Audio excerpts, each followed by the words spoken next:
Bonjour. Face aux horreurs du XXe siècle, on s'est toujours demandé, en particulier en regardant le communisme qui part d'une bonne idée, créer sur Terre une égalité, un partage équitable des richesses. Le fait que, quoi qu'on fasse, si on est malade ou si on travaille, au service de la collectivité, on a le même salaire.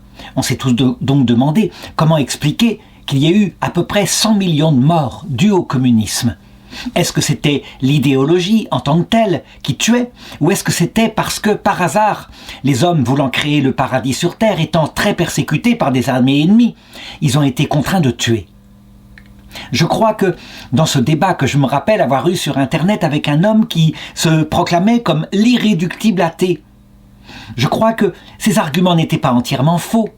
L'orgueil, quand il est présent dans le cœur de l'homme, quelle que soit l'idéologie, peut devenir homicide. Le fait d'avoir raison, d'être sûr qu'on a raison, qu'on se souvienne, à la Révolution française en 1793, c'est au nom de la liberté et de la tolérance en danger qu'on a massacré et qu'on a fait le premier génocide de notre histoire contemporaine. Quand je dis génocide, je suis très précis. Je ne parle pas seulement des exécutions capitales avec la guillotine. Je parle du peuple de l'ouest de la France, révolté, parce qu'il voulait simplement qu'on applique la tolérance, qu'on respecte leurs curés, qu'on ne les force pas à aller servir dans une armée. Ils voulaient rester dans leur famille. Donc c'est clair, l'orgueil joue un grand rôle, et je dirais même, quand on regarde les grandes crises dans l'Église catholique qui prône l'amour de Dieu et l'amour du prochain, à chaque fois que ça a été mêlé d'orgueil, ça a donné des guerres de religion. C'est principalement le XVIe siècle. Est-ce qu'on peut dire cependant que l'idéologie communiste, par nature, est homicide? Eh bien je répondrai, il suffit de l'analyser. D'abord, l'idée, c'est de créer un paradis sur Terre, un paradis pour 1000 ans. C'est scientifique, disent-ils, scientifique.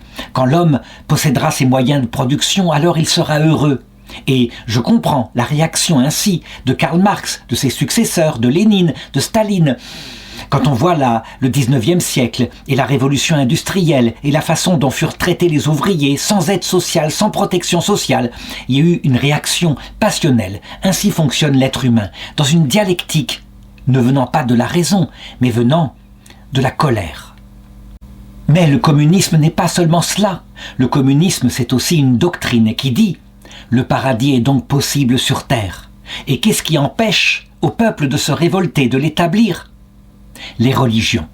Elles promettent un paradis pour l'autre monde si on se comporte humblement, si on se soumet à la loi de Dieu, que ce soit d'ailleurs dans le bouddhisme, pour les communistes chinois, ou que ce soit pour les orthodoxes, dans le communisme de Moscou.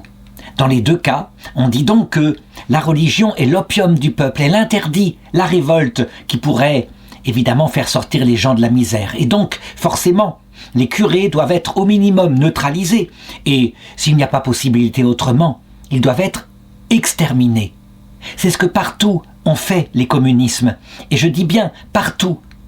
Les moines bouddhistes, les monastères bouddhistes au Tibet ont été traités de la même façon, très exactement, que ce que je vais raconter ici. Pour le clergé orthodoxe en Russie, à partir très tôt, à partir de 1921. Les premiers martyrs sont donc arrivés à l'époque de Lénine, et non pas comme on l'a pensé, Staline, qui lui, en plus, était paranoïaque, qui, étant tout puissant, décrétait, je dirais, des quotas d'exécution qu'il donnait à ses sbires. Chaque ville devait perdre 5%, ça allait purger les choses, et on prendrait évidemment les plus suspectes. Lénine, quant à lui, a tué aussi, et donc je voudrais raconter l'histoire du premier des martyrs, un archevêque, le hiéromartyr, le martyr prêtre, comme on dit, Benjamin, évêque de Pétrograd. Et il ne fut pas seul, il y eut des compagnons. Oh, ils n'osèrent pas s'attaquer au patriarche de Moscou, il était trop connu, trop célèbre, ils se contentèrent de le mettre en prison. Mais pour des évêques un peu moins dans la lumière, comme lui, alors commença le massacre. Qui était-il? Eh bien, il est né Vassili Pavlovitch Kazansky en 1873 dans un petit village près de Kargopol, aujourd'hui dans la province d'Arkhangelsk, donc tout à fait au nord de la Russie, presque au niveau du cercle polaire. Ce petit garçon Basile était fils de prêtre. C'est ainsi, Dans la religion orthodoxe, il y a un clergé marié, souvent des hommes très simples, formés à dire la liturgie, avec quelques bases en théologie, et qui donnent la religion ainsi dans les plus lointaines campagnes. Son père s'appelait Pavel, sa maman s'appelait Maria Kazansky. Et ce qui amena ce petit enfant à se tourner très vite vers la vocation, ce furent les lectures dans sa jeunesse. Il fut abreuvé de vies de saints, d'histoires de héros romantiques qui donnaient leur vie pour le Christ. Il les lisait avec passion, et en particulier la souffrance des martyrs l'attirait énormément. Il se disait « Pourrais-je moi aussi être ainsi un guerrier de Dieu ?» Alors que, on le sait, les romans de chevalerie, à la même époque, quand c'est l'âge impressionnable, peuvent donner envie de partir à la guerre pour servir un roi terrestre. Lui, très vite, tourna son âme pour le service absolu du roi céleste. Évidemment, on le sait, le mécanisme est exactement le même. C'est un mécanisme de romantisme au départ. Une telle vocation, évidemment, va devenir adulte, devra être purifiée. La personne devra tenir dedans. Et c'est là que interviendra le discernement. Toujours est-il que, étant jeune, il rêvait donc de cela, mais il continua. Et donc, dès qu'il le put, Basile entra au séminaire de Petrozavodsk, puis, étant devenu jeune majeur, il entra à l'Académie théologique de Saint-Pétersbourg. Et là, évidemment, on n'était plus dans les rêves romantiques. Quoique, le mystère chrétien est plein de grâce et plein d'absolu. Il y a la vie éternelle qui est là, et donc il peut arriver, comme on le voit chez certains missionnaires, catholiques à la même période, des jésuites en particulier, qui rêvaient, ou des missionnaires, les missions étrangères de Paris, qui rêvaient d'aller évangéliser le Vietnam, le Tonkin. On voit à peu près la même passion pour le don de sa vie totale à Dieu. Donc, comme étudiant, on le voit participer activement à la Société pour la diffusion de l'instruction religieuse et morale de l'Église dans l'esprit de l'orthodoxie. On le voit donc, il n'est pas tellement passionné par la doctrine sociale, il est passionné par annoncer la bonne nouvelle. C'est un missionnaire dans l'âme. Pourtant, il va à cette époque-là à la rencontre des ouvriers. Il se rend compte que la misère des ouvriers, mais aussi des paysans, est très grande, et que l'homme doit certes se nourrir de pain, il faut une justice sociale, mais qu'il ne faut jamais oublier la parole de Dieu qui donne sens à la vie. En 1895, il a 22 ans, on lui demande de choisir, comme ça se passe là-bas, en Russie tsariste, entre soit le clergé noir, à savoir les moines, dans un vœu de chasteté, soit le clergé blanc, donc les hommes mariés. Eh bien, il choisit le clergé noir. Est-ce qu'il le choisit aussi par ambition? Je ne crois pas. Je crois que chez lui, c'est vraiment l'absolu de la vocation qui est présent. Et donc, il est tonsuré moine selon le petit schéma, donc une règle allégée, qui lui permet d'avoir une vie apostolique. Et là, il lui faut changer de nom. C'est à ce moment-là qu'il reçoit le nom de Benjamin. Et tout de suite après, puisqu'il a fait ses vœux, il est ordonné diacre, puis il est ordonné prêtre l'année suivante. Il continue ses études pendant 2 années et il reçoit enfin le diplôme de l'Académie en 1897. Il a 24 ans. C'est étonnant. Le même âge exactement que chez nous, l'atteint. Une des grandes saintes, la plus grande figure de ce qui sera le XXe siècle, Sainte Thérèse de l'Enfant Jésus. Pourtant, il ne la connaît pas. Dans l'Église latine, considérée chez les orthodoxes comme s'étant séparée de l'unité de l'Église, comme étant hérétique. Évidemment, cette sainte, qui pourtant devrait toucher les cœurs universellement dans le monde entier, cette sainte ne sera pas connue.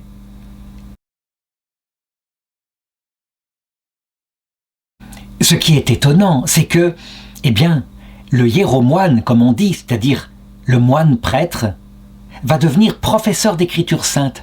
On a un texte de Sainte Thérèse où elle le disait. « Si j'avais pu être un garçon, être ordonné prêtre, j'aurais appris l'hébreu, le grec, le latin, pour pouvoir lire les textes directement à la source et connaître la pensée directement de notre Seigneur. » Évidemment, à notre époque, avec les bonnes traductions qui se sont multipliées, on peut contourner la connaissance de ces langues. Il suffit de prendre plusieurs traductions, de comparer les textes. Avec quelques bases, ça suffit. En tout cas, il devient donc professeur d'écriture sainte à l'Académie théologique de Riga, puis, manifestement, c'est un bon professeur, il est nommé en 1898 inspecteur, donc une sorte d'archimandrite, un rôle qui est vraiment de supervision et de direction des jeunes séminaristes, inspecteur de l'Académie de Colm. 1 an plus tard, il est muté, et ça c'est une grande promotion, inspecteur du séminaire de Saint-Pétersbourg. Et il devient enfin archimandrite avec le titre réel en 1902. Il a l'âge de 29 ans. C'est donc un parcours de flèche dans la hiérarchie de l'Église qu'on le voit faire. Un parcours dangereux, évidemment. Quand on est si jeune ainsi, qu'on a une autorité si jeune, on peut facilement s'enorgueillir, se prendre la tête. Mais ça prouve aussi les qualités intellectuelles, spirituelles qu'il avait, cette espèce d'autorité naturelle. C'est que ses enseignements maintenant ne sont plus comme ses rêves quand il lisait les vies des saints. À l'âge de 12 ans, ses enseignements analysent, sont parfaitement lucides sur la crise de l'Église. Ce qui se passe ainsi, la révolution en train de couver, il le voit bien, les idéologies qui se démultiplient. Il voit en particulier, il en est parfaitement lucide, les influences venant de l'Occident. Et ça dure depuis un siècle, depuis, on peut le dire, la Révolution française, les idées des Lumières qui voudraient libérer l'intelligence humaine de tout rapport avec la révélation de Dieu. Et maintenant, qui se caractérise par les grandes idéologies, créer un paradis sur terre, sans Dieu, se passer de Dieu. Il le sait bien, il le dit. L'homme n'est pas une fourmi. L'homme ne peut pas se passer de quelque chose qui lui explique pourquoi il est sur terre. Il a besoin de l'explication de Dieu, ce que Jésus appelle la parole qui sort de la bouche de Dieu. Il ne faudra pas attendre plus de 8 ans. En 1910, pour être ordonné évêque, il est nommé dans la ville de Gdańsk d'abord, un vicariat de Saint-Pétersbourg, donc là où est le tsar. Là encore, ça le rapproche du pouvoir. Et d'ailleurs, il a autour de lui plusieurs de ses compagnons, de ses collaborateurs qui le suivront dans le martyre. C'est un homme qui, visiblement, n'a pas la langue dans sa poche. Il est très proche, en particulier, de l'archevêque Tikhon. Pour le moment, l'archevêque, il est chargé d'un vicariat à l'extérieur de la Russie, aux États-Unis d'Amérique. Et bientôt, il sera élu, ou plutôt désigné par le sort, patriarche de Moscou, le premier patriarche de Moscou, restitution du patriarche à partir de 1917. Il sera un modèle, il sera lui-même canonisé par la suite. Donc, regardons maintenant son action concrète. C'est très simple. À Saint-Pétersbourg, ville qui est en phase d'industrialisation, il n'a aucun insigne de sa hiérarchie. Il est l'archevêque. On le voit qui parcourt les quartiers pauvres, les quartiers ouvriers, avec une simple soutane de prêtre, soutane noire, et qui prêche l'évangile. On le voit aussi qui s'efforce de sauver des femmes de la prostitution. C'est donc tout à fait concret. Il n'est pas dans la pure théorie. C'est pas un homme simplement de bureau. Il leur prêche au sein d'une société qu'il crée, la société de la très pure Mère de Dieu, Marie, la Théotokos. Donc c'est d'abord un mystique. C'est quelqu'un qui parle du sens de la vie et il touche les cœurs. C'est donc pas simplement l'horizontal, même si, on le voit, le fait qu'il aille vers les plus pauvres montre qu'il a le souci de l'horizontalité, de l'amour du prochain. Regardons la réaction des gens, et des prostituées en particulier. Il va en sortir énormément de la prostitution. On l'aime, il est considéré, il est nommé notre prêtre, Benjamin. C'est qu'il est simple, il a des mots simples, il raconte des histoires, il est avenant. Il est aimé du peuple. Forcément, du coup, il devient l'opium du peuple. Pour les communistes, à Saint-Pétersbourg en particulier, qui rêvent de la révolution, cet homme-là, en détournant le peuple par ses mots doux, il n'y croit pas à la religion. Il pense que, évidemment, il ne fait ça que pour de l'argent. Il trouve un motif comme cela. Ils ne sont pas du tout convaincus qu'il a une foi sincère. Il devient quelqu'un qui retarde la révolution. Très vite, évidemment, après avoir été ainsi le collaborateur de l'évêque, il devient l'archevêque en titre de Saint-Pétersbourg.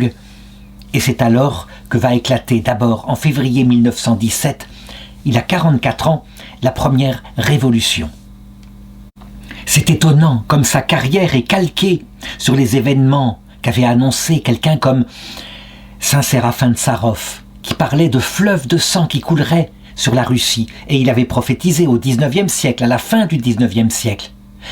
Son élévation à l'épiscopat suit les révolutions, puisque 6 mois plus tard, il est sacré, je l'ai dit, archevêque non seulement de Pétrograd, mais de Ladoga, et donc métropolite de Pétrograd et de Gzdov. On le voit, qui continue alors ses discours de plus en plus précis. Il revendique en particulier la tolérance que doivent avoir les nouveaux gouvernements par rapport à l'Église. Il le dit, « Je défends la liberté de l'Église. Elle doit rester entièrement étrangère à la politique, car elle en a beaucoup souffert par le passé. Imposer une nouvelle voie à l'Église maintenant serait une grave erreur. La tâche la plus importante à l'heure actuelle est de construire et d'améliorer notre vie sacramentelle, notre vie paroissiale. » On pourrait dire, du coup, puisque très vite il l'a compris, ce que comprendra aussi le patriarche Tikhon, qu'il ne faut pas se mêler de ces communistes qui sont là, sauf quand évidemment ils s'attaquent à l'humanité même, qui se mettent à massacrer ceux qui sont leurs ennemis. Là, il faut parler. Mais sinon, du point de vue du système politique qu'ils ont, il faut les laisser et se contenter de son rôle, ce rôle qui est d'annoncer la vie éternelle. Et c'est là qu'il ne se rend pas bien compte, que l'analyse n'est pas assez lucide. Qu'en annonçant la vie éternelle, il devient un ennemi de la révolution, puisque, je l'ai dit encore une fois, il propulse dans un monde imaginaire pour les communistes le paradis qu'ils veulent créer sur Terre. Le communisme est une pratique, avec un projet qu'ils disent absolument indubitable, étant donné ce que c'est que la nature humaine. Ils ne connaissent pas du tout la nature humaine. Pourtant, l'observation simple d'un homme, quand il travaille, qu'il se déchire dans le travail, il le fait pour qui? Pour l'État ou pour sa femme et ses enfants qu'il aime?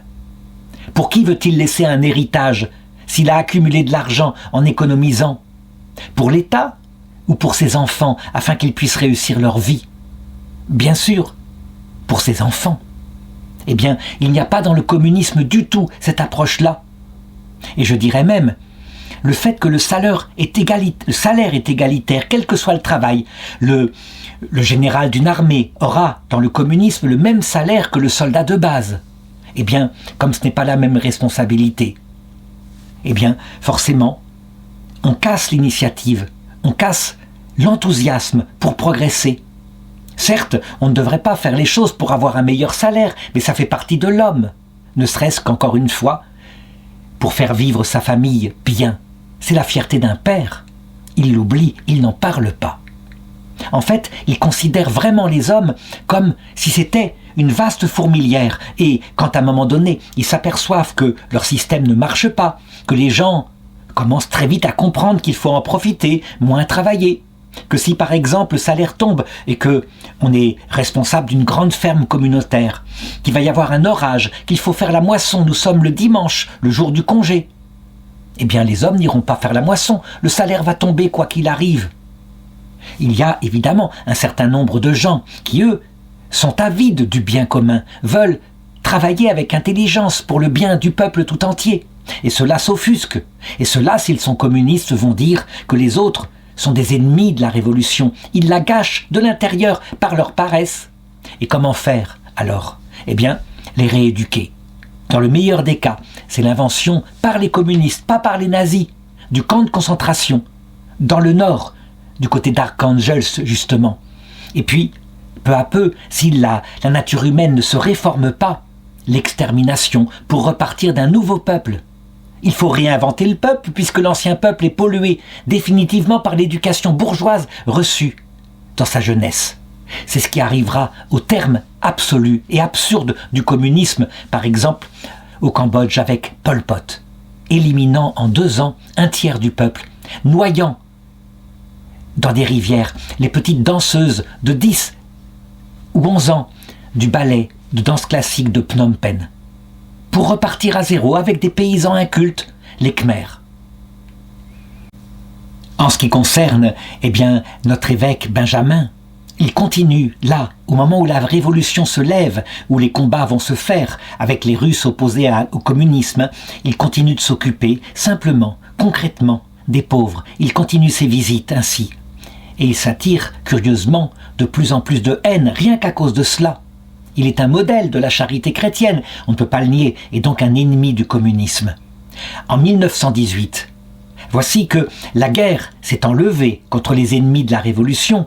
Eh bien, le nouveau gouvernement proclame qu'il faut participer, que les biens de l'Église, l'or accumulé, il s'imagine des trésors monstrueux, l'or accumulé doit être réquisitionné.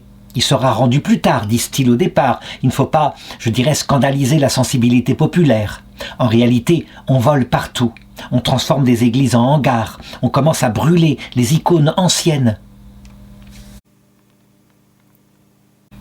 On voit bien, l'idéologie est en train de donner, comme elle l'avait donné en France en 1792. L'arbre qui portait la Révolution française n'était pas seulement le goût pour l'égalité, ce n'était pas vrai. C'était un projet anti-catholique. Et bien là, c'est un projet anti-orthodoxe. Par exemple, pourquoi s'attaquer au monastère d'Optina, où il y a des vieux pères spirituels qui attirent des foules, ils leur donnent des conseils, c'est un peu les psychologues de la Russie à cette époque-là. Tout simplement parce qu'ils sont chrétiens et qu'ils leur annoncent un message différent du communisme. Donc vont commencer bientôt les enlèvements de prêtres, des prêtres obscurs d'abord. Ceux qui sont trop visibles, ils sont torturés, parfois mis en prison, et commencent les exécutions, les exils en goulag.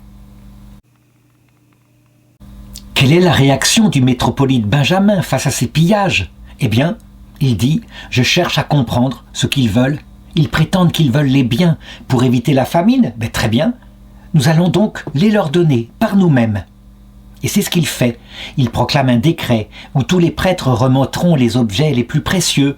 Les calices en or, on remplaça évidemment pour célébrer la messe par des calices en verre par exemple.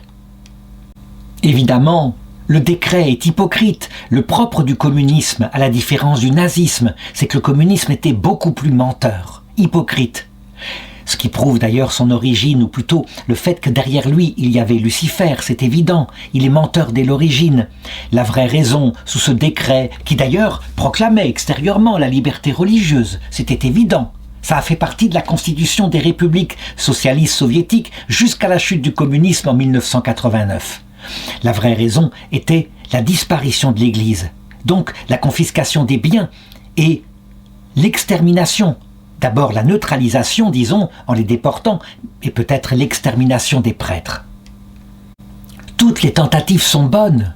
On veut, en particulier, à un moment donné, étant donné l'amour du peuple russe pour son église orthodoxe, pour ses prêtres, étant donné la générosité des prêtres de campagne et des archevêques comme lui, exactement comme d'ailleurs en France, la défense par le peuple vendéen des prêtres venait de quoi? Eh bien, c'est qu'ils les aimaient. Les prêtres n'étaient pas des profiteurs. Les prêtres se dévouaient vraiment pour le peuple.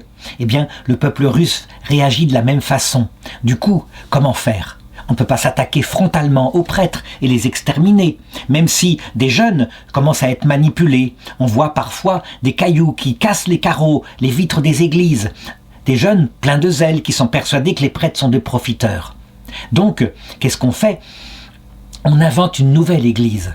On a bien repéré un membre du clergé particulier qui, ayant voyagé en Occident, ayant connu ce qui se passe par exemple à cette époque-là avec le modernisme, dans le protestantisme en particulier, mais aussi dans l'église catholique, la réaction du pape Pie X qui condamne l'idée qu'il n'y aurait pas du surnaturel, ça n'existerait pas, que tout est une question de création d'un paradis sur terre, que les sacrements eux-mêmes, il n'y a pas de miracle eucharistique, mais c'est un peu comme dans la maison du peuple, une réunion qui permet d'établir le message de Jésus, message profondément humaniste. Eh bien, les autorités communistes se mettent à favoriser une église progressiste de cet acabit-là. Ils les appellent les rénovationnistes. Il lui donne un nom, c'est curieux, on se croirait dans l'église catholique en 1970, l'église vivante. Il faut savoir que nous avons eu, nous, la crise, la même, mais qui est apparue à partir de mai 68. Et donc, l'orthodoxie a eu cette crise dès 1921, dès 1922. Très vite, le patriarche Tikhon, évidemment, se rend compte que c'est une fausse église. Et donc, il défend l'église, mais avec beaucoup d'intelligence, sans trop provoquer. Il garde en particulier le culte des icônes. Il maintient, nous garderons la tradition, il maintient intacte la liturgie. Eh bien, l'évêque Benjamin de Pétrograd fait exactement la même chose. Donc, devant la résistance ainsi intelligente et passive du clergé, les communistes sont de plus en plus en colère. Tous les membres du clergé progressistes, les rénovationnistes, publient alors un article le 24 mars 1922. Il a alors 48 ans, Benjamin. Et ils sont 12, ils disent dans la Pravda, donc le journal qui s'appelle La Vérité, la Pravda de Petrograd, une dénonciation du clergé qui est étroit d'esprit, qui évidemment reste sur des vieilles pratiques, alors qu'il faut rendre intelligente la foi, l'adapter au peuple. C'est toujours le même discours. Et on va très loin. On veut par exemple transformer la langue de la liturgie, de l'ancien russe, le slavon, le transformer pour qu'il soit chanté en russe moderne.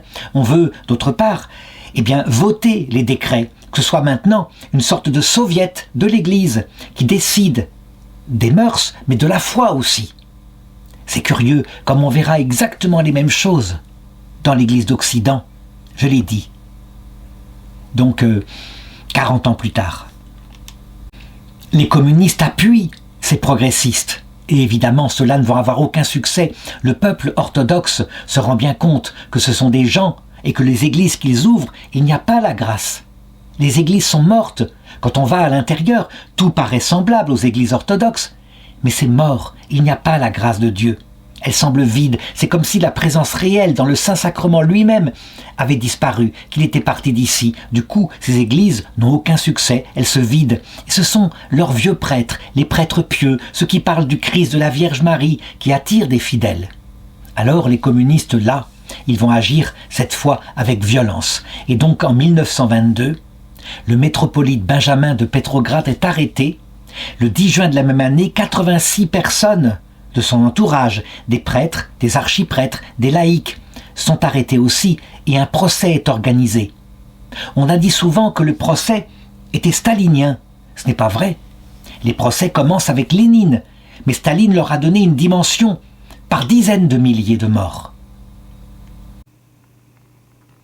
On voit sur cette photo le métropolite Benjamin qui est là, avec autour les jurés, qui sont en fait des membres du Parti communiste et qui témoignent debout avec son vêtement sacerdotal et sa Vierge Marie sur la poitrine et qui témoigne avec courage, qui regarde en face ses accusateurs. L'accusation est toujours la même. On a monté un dossier, on veut avoir l'apparence de la légalité, on est déjà très sensible aux opinions qu'il y aura en Occident, qu'on estime évidemment capable de juger. Et donc, l'activité anticommuniste est prônée à travers certains gestes. Le fait, par exemple, que, soi-disant, il y aurait certains biens qui auraient été cachés. On trouve n'importe quoi. Il y aura par la suite, avec Beria, l'âme damnée de Staline, son bras droit, il y aura par la suite des techniques. Il dira, il suffit que vous me donniez la lettre de n'importe qui et je peux le faire condamner à mort. Il suffit que je prenne un morceau de la lettre, je la mets à part et, ainsi, je pourrais l'accuser. Je me rappelle de quelque chose qui est un peu analogue, très amusant pour le coup, alors que nous sommes ici dans le tragique. Dans Astérix chez les Corses, une bande dessinée de Goscinny, on voit à un moment donné un légionnaire romain qui arrive et qui frappe à une maison de villageois, pour chercher Astérix. Et c'est une jeune fille qui ouvre. Et puis, aussitôt, voici le frère qui sort, furieux, avec un couteau à la main. « Quoi, tu parles à ma sœur ?» Et le légionnaire romain de répondre « Non, non, non, je ne parle pas à ma sœur, je ne parle pas à votre sœur, je ne parle pas à votre sœur. »« Pourquoi, elle ne te plaît pas, ma sœur ?»« Oh si, elle me plaît, votre sœur. Quoi, elle te plaît, ma sœur ?»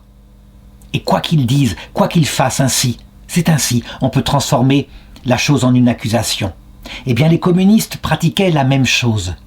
On le voit donc, cet évêque Benjamin, digne, debout, simple, calme, s'étant préparé à la mort, conscience pure, et qui, à un moment donné, leur dit ceci. « Je ne sais quelle sentence vous prononcerez à mon égard, la vie ou la mort, mais quelle que soit votre décision, je lèverai les yeux au ciel avec la même référence, je ferai le signe de la croix, et il se signe largement comme le font les orthodoxes. Et je dirai « Gloire à toi, Seigneur Dieu, en toutes choses. » Le 5 juin 1922, au début ne se cachant pas, le tribunal décide la peine de mort pour lui, mais aussi pour certains de ses compagnons, comme l'archimandrite Sergueï.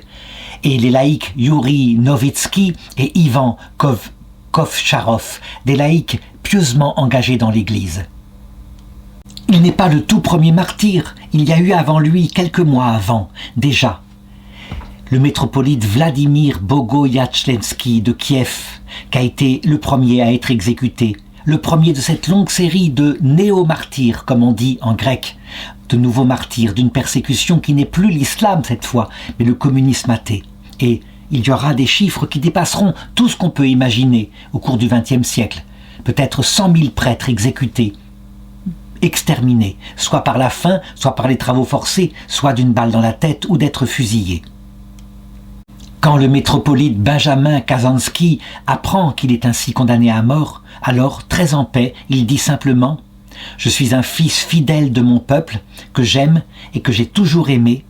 J'ai donné ma vie pour lui et je suis béni car le peuple m'a rendu cet amour, me plaçant ainsi à la position que j'occupe aujourd'hui dans l'Église orthodoxe. »